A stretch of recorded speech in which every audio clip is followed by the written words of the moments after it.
Hello and welcome to Newsroom series. Today I'm Olumide Macaulay. Thank you for joining us. There may be a strike by members of the NLC from December 1st, 2024.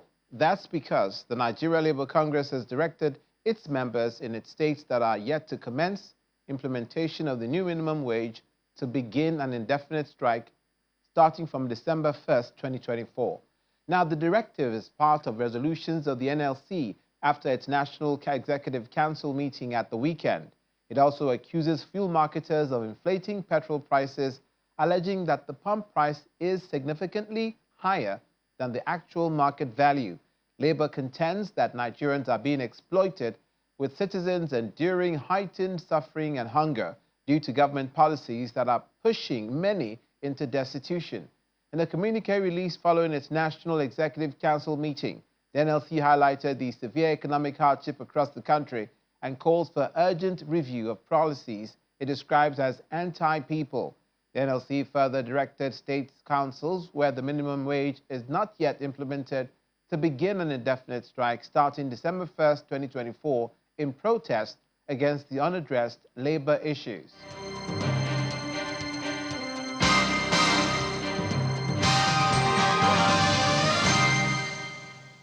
Our focus today is in the southwest region. 2 people have been reportedly killed in Abeokuta, the Ogun State capital, by gunmen, numbering 3 in the early hours of today, while 2 others sustained bullet injuries. Public Relations Officer of the Ogun State Police Command, Omolola Odutola, says the attack occurred around 12:30 a.m. in the parking lot of Diamond Dumplings in Abeokuta. According to her, 3 armed men in an unregistered black vehicle confronted the occupants of a black Mercedes-Benz, demanding that the car keys be given them, and then opened fire, hitting one of the victims and 2 others. She says that a preliminary investigation has been initiated to get possible leads to the attack. In the health sector, members of the Ogun State chapter of the Nigerian Medical Association have called off their suspended industrial action over non-payment of the revised Consolidated Medical Salary Structure, CONMES, and other welfare packages. At a press briefing held at the NMA Secretariat in Abeokuta, the state capital, the chairman of the NMA Ogun State, Dr. Lukman Ogujimi, said this has become imperative in view of the positive response from the state government over the revised CONMES and the new minimum wage.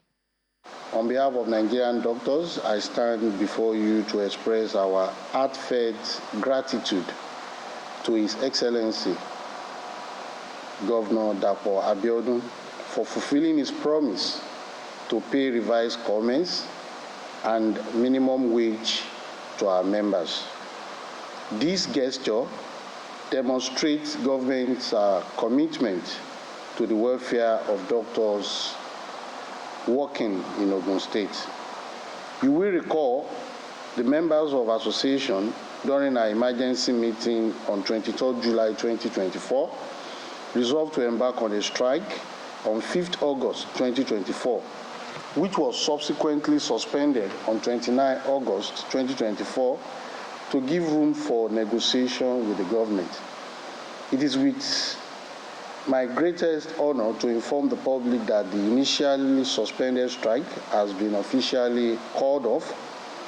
However, other growing concerns and challenges arising from the payment with regards to our members working in Olabisi Onabanjo University as lecturers in basic medical sciences, basic clinical sciences, and clinical sciences, alongside doctors in HMB, Hospital Management Board and Ministry of Health, will be discussed with the government in later days. We appreciate the government's efforts in addressing our concerns and look forward to continued collaboration. Staying in Ogun State, the governor, Dapo Abiodun, has called for a multi-sectoral approach towards addressing the challenges of safety, quackery, and standardization as the nation transits the utilization of compressed natural gas, CNG, as an alternative to petroleum premium motor spirit. He made the call in Abeokuta, the state capital, during the opening ceremony of a 3-day capacity-building workshop on the application of Nigerian industrial standards and the use of compressed natural gas vehicles conversion where he was represented by the State Commissioner for Environment, Ola Oresoya. A three-day workshop on the application of Nigerian industrial standards on CNG use is to allow for cross-fertilization of ideas on safety standards and regulations in the transition process, which has seen pockets of challenges in recent times.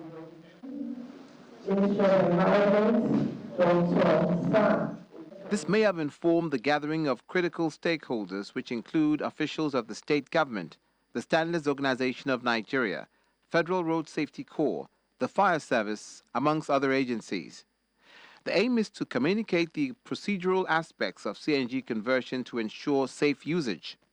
We are here to communicate the procedural aspects, utilization of it, and of course sourcing CNG products. It means, therefore, that communicating the ideal of this subject matter is imperative.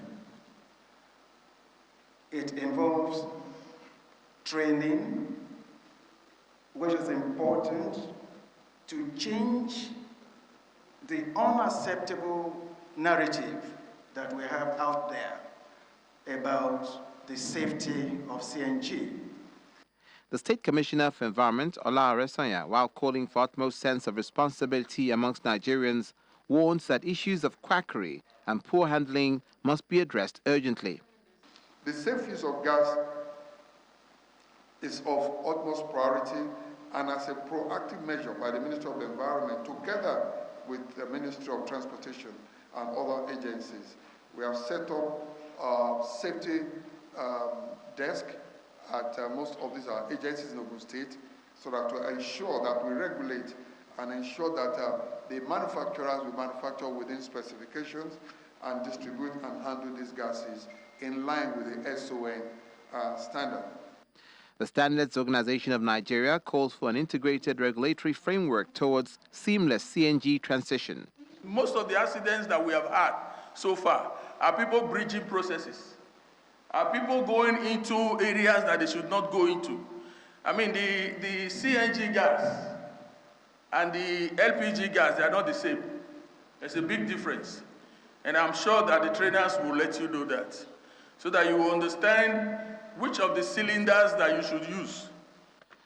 This call is echoed by a safety expert who believes that public must be protected from the dangers of inflammable substances regardless of the long-term benefits. I urge every participant to embrace the opportunity to deepen their understanding of CNG safety protocols, regulations, practical applications. Let us remember the commitment to safety must be a daily endeavor and not just ad hoc. Participants who have been taken through the safety requirements for bulk gas transportation and gas fueling for CNG tanks are expected to teach others to ensure continuous adherence to international best practices.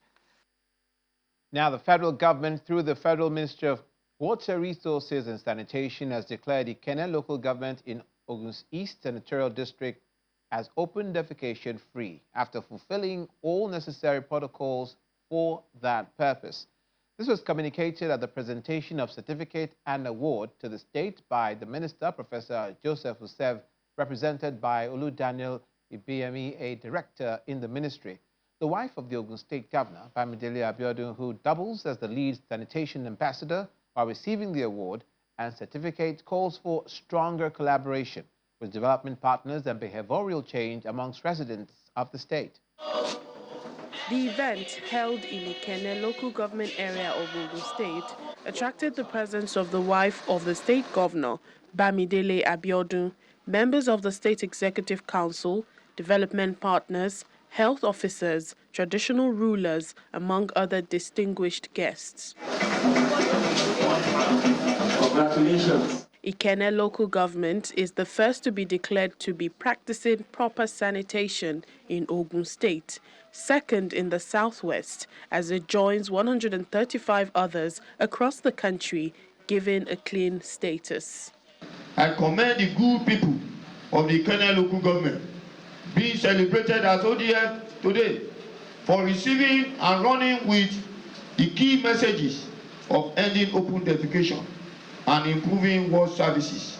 Meanwhile, the federal government says it's targeting 2025 for the eradication of unhygienic sanitary practices to improve the health of the people. Access to sanitation in Ogun State is about 57%, and there is 14% open defecation that we are experiencing or that we are witnessing in the state. This is according to our Watch Number 2021. The state government sees this as a good goal to work towards. Nevertheless, it calls for strict adherence to Human Capital Development Index of the Sustainable Development Goal 6 in order to meet the 2025 target. We're committed to build 400 public toilets around the entire state. That was what we signed up onto about a year ago. And right now, we are about 85 all over the states. We've made 85. And that means the state government is committed to build 100. The private sector will build 300. And what we do in that regard is to make sure we provide land free. So clearly, Wife of the governor and lead sanitation ambassador in the state advocates attitudinal change among residents as she enlists stronger support from development partners. and I call on our development partners and every single one of us to continue to help to achieve this status for the other 20 local governments that we have. Permit me to charge you to be more innovative and supportive to the Ogun State government with concepts of behavioral change that will ensure eradication of open defecation. The event witnessed the presentation of certificates to celebrate Ikene's new status to the state sanitation ambassador, who collected it on behalf of the local government, as the local government area is praised for its effort towards the success of the project. The leadership of various political parties in the country have been tasked with effectively communicating their ideologies and impacting national interests. This is a key point of discussions at a three-day workshop organized by the Kuka Center in Lagos State, aimed at promoting pluralism and cooperation amongst political parties. The event also emphasized the influence and advancement of technology in carrying out political tasks. Because if at the end of the day, all you take away is a bit of clarity about what our political parties represent, what our brand promise is to the Nigerian people, what we are promising, what our value proposition is, what we are running for office for and around, then we would have succeeded. Because it is so important. If you yourself don't have the conviction that your ideology can deliver Nigeria, is it me, the voter, that will come and have it on your behalf? So let's really understand what we're doing as political parties. Then, of course, the public. The public, now this is the power of social media. Public, too, is very influential in influencing what government prioritizes. That is why we said the power of the citizen is sacrosanct. And the moment the Nigerian citizen wake up and understand that they have the ultimate power to shape the direction of delivery of governance, truly, we will not be having these conversations, because leadership will be responsible and serve the people in every space or form. Former President Chief Olusegun Obasanjo has paid a courtesy visit to the governor of Ondo State, and that will be after the break. We'll bring you that story as Newsroom series continues. Stay with us.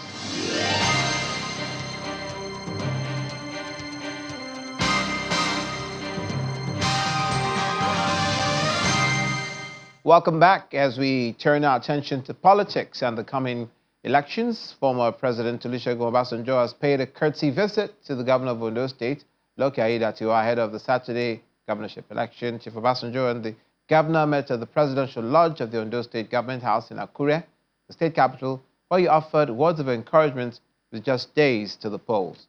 Speaking of his own campaign experiences in 1999, the former president says he understands the challenges of this period, having covered the entire 6 states of the Southwest in one day. In his response, Governor Aiyedatiwa appreciated Chief Obasanjo for the visit, noting that the achievements of the elder statesman as president remain indelible. The Lagos State Governor, Babajide Sanwo-Olu, has expressed confidence that the new Chief Justice of Nigeria, Justice Kekere-Ekun, will not see the judiciary as just an arm of government, but as a gatekeeper of justice, protector of the rights of citizens, and defender of the Constitution. The governor said the tenure of Justice Kekere-Ekun as the Chief Justice of Nigeria will be marked by sharp intellect, an unwavering commitment to the spirit of the law, for which she built a lifelong reputation. The governor made the comment during a special dinner held at Lagos House in honor of Justice Kekere-Ekun, who is the second female Chief Justice of Nigeria. The Lagos State Governor, Mr. Babajide Sanwo-Olu, his deputy, Kadri Hamzat, welcomed dignitaries to the Lagos House Marina for a special dinner to celebrate the Chief Justice of Nigeria, Justice Kekere-Ekun. Eminent personalities from the judicial sector, including the Minister of Justice and Attorney General of the Federation, Mr. Lateef Fagbemi, former Chief Justice of Nigeria, Olukayode Ariwola, Governor Dapo Abiodun of Ogun State, former Minister of Works and Housing, Mr. Babatunde Fashola, among others, are here to honor Justice Kekere-Ekun, who is the second female Chief Justice of Nigeria. The Minister of Justice and former Chief Justice of Nigeria took turns to reel out the good qualities of the current CJN. Since 1914, we have had 23 Chief Justices. My Lord Kekere-Ekun is the 23rd. And she's the second female Chief Justice ever of these 23. I'm sure we will have it the way we've never had it in our time. It's going to be several years because we're going to amend the law to add more years to the 70 years. That whoever will become a judge, not even to talk of Chief Justice of Nigeria, must be able to show integrity, learning, fairness, firmness, and courage. My noble Lord, the Honorable, the Chief Justice of Nigeria, these are some of the commodities that I know that you parade in more than sufficient quantities. The former Minister of Works and Housing, who is also a senior advocate of Nigeria, says her integrity has brought her this far and she must not drop the bar. What she really exudes is values, integrity, and character. And that is a positive, not only for the state of our indigenship, but also, importantly, for her country, the Federal Republic of Nigeria, and by extension, the African continent. Governor Dapo Abiodun and the host governor, Babajide Sanwo-Olu, encouraged the CJN to raise judicial standards and lead with integrity. We in Nigeria take immense pride in your accomplishments, not only as an exemplary legal practitioner, but as a trailblazer for women in the legal profession. Your ascent to the highest judicial office sends a powerful message that excellence knows no gender. We are mindful that judiciary is not merely an arm of government. It is the gatekeeper of justice, the protector of the rights of the citizenry, the defender of the Constitution. With you, Honorable Justice Kekere-Ekun, we are assured that these ideals are in good hands. We know that your tenure as Chief Justice will be marked by a sharp intellect, deep of insight, and unwavering commitment to the spirit of the law for which you built a long life reputation. Justice Kekere-Ekun promises to uphold the rights of the people and ensure equity and justice for all. My recent appointment as the Chief Justice of Nigeria is a role I do not take lightly. I am committed to upholding the high standards of our judiciary, promoting judicial independence, and fostering an environment where the rule of law prevails.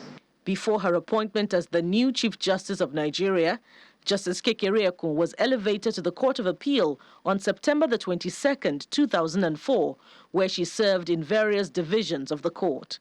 Our best wishes to your person and to your office. Thank you very much. She also served at the Supreme Court of Nigeria as the 5th female justice of the court in July 2013. Justice Kekere-Ekun has reassured of her commitment to upholding the high standards of the judiciary. Kekere-Ekun, Agba Odenishi. Congratulations continue to be in order.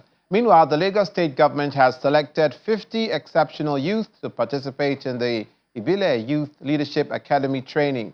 The State Deputy Governor, who was at the one-day leadership seminar, describes the development as a significant step towards cultivating leaders. He says the Ibile Youth Academy is one of the comprehensive youth leadership and empowerment programs which aims to inspire, educate, and empower young individuals in Lagos.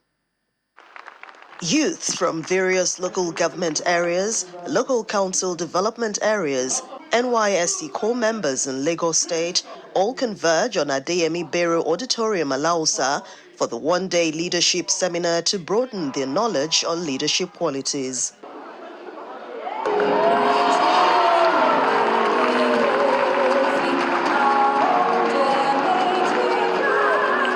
The initiative, organized by the State Ministry of Youth and Social Development, is also designed to prepare the youth for the future, particularly in the area of leadership and good governance. The Ibile Youth Academy has long been dedicated to empowering our youth with skills, knowledge, and mindset, essential for building a brighter future for themselves and their communities. This training goes beyond a professional milestone. It is an investment in the lasting legacy of our community. One of the speakers highlights the need for leadership reorientation among Nigerian youth. One of the things this generation must learn is that you must begin to redefine what words mean to you. What does success mean to you? What does progress mean to you? What does leadership mean to you? Over the years, we have had certain models that probably have triggered certain perceptions in our head. And those definitions have to begin to change, because we are speaking about the future that we want and the youth that we need to fit that future. Some of the youth expressed their readiness to take leadership roles. The section that resonated with me mostly was goal setting and personal clarity. That session gave insight on how goal setting and writing down your goals and following the SMART techniques can make your goals more achievable. After that session, I went home, reminisced on everything we've been taught, and I can tell you for a certain that those achievements of those goals are already on their way because I have written them down. So it's high time we turned our back against bad leadership habits. It's high time we embrace ethical leadership skills. It's high time we saw the flag of justice very high like an eagle. 50 youths representing 5 divisions of the state have been selected for the Ibile Youth Academy program to empower the young individuals. The State Deputy Governor, Kadri Hamzat, advises the youth to make good use of the social media and be hopeful for a better country. Don't go on social media to abuse. Anybody can abuse anybody. It's not. So go to social media to learn. The first thing for us as youth is we must educate ourselves. And I don't mean going to school. Of course, you must go to school. You have your BSc. But let me tell you this. There is nothing that they teach you in university today for BSc that is not on Google. So what they are teaching you is how do I get information within time. The 50 lucky ones selected for the Ibile Youth Academy initiative will proceed to the camp for training to acquire leadership skills that will prepare them for the future. Finally, the Oyo State government has distributed cash and food to over 1,000 elderly residents of the state, restating its commitment to catering to the welfare of the elderly in society. This was as it declared its readiness to designate one primary health care center in every local government area of the state for geriatric care to see to the mental and physical needs of the elderly. For the elderly here in Oyo State, it's a time to roll out the drums and celebrate the gift of life and a sense of belonging. They appear joyous as the Oyo State government decides to identify with its geriatric residents, including those living with disabilities. Coordinated by the Ministry of Women Affairs and Social Inclusion, the Aging with Dignity event was held to add value to the lives of the elderly and to teach them how to live a fulfilling life free from health challenges, neglect and isolation. The government of Governor Kekere-Ekun feels that it owes our elderly the responsibility to take care of them. They have been productive while they were younger. We have to continue to take care of them. Another element of this program is the fact that we are mindful of the economic situation now. So everyone here today will be living with food packs, apart from food items that have been packaged nicely for them to eat. They will also be going away with food items that some packs will include rice, beans, gari, and elubo, and vegetable oil. So each person will be going home with at least four food items today. Apart from that, we also took the liberty, because it's a festive season, we are celebrating our elderly. We're also including Ankara fabrics for them to get home, just make something and feel happy, and then some cash gifts to assist and support their welfare. She also announces that the state government will soon kickstart elderly-friendly healthcare in 9 local government areas, which will be expanded to other councils before 2027. We consider our elderly as a valued resource. These are people who have spent the most productive years of their lives in the service of their families, their children, their husbands, and society at large. And we think it is very, very important for us to make sure that we are supportive of them, even in their old age. Addressing participants, the guest lecturer and nutritionist, Dr. Tunde Ajabo, charges the members of society to take care of their elderly so they can enjoy old age, just as he appealed to the government to continue support programs for the aged. Constipation is more pronounced among the elders. And once the elders is complicated, every part of the body system will be affected. So there is need to increase their fiber intake. Let's look at their favorites. What do they like? Incorporate it in their meal and make sure that there is enough fiber. Beneficiaries commend the state government looking out for their welfare. The state government, they have the vision to take care of the old men in the states so that they will live long. The Makinde administration gives a reassurance of being a people-centric government, which is by putting several interventions in place aimed at making life more meaningful for residents, especially vulnerable groups. That's it on Newsroom series today. Thank you for watching. I'm Olumide Macaulay.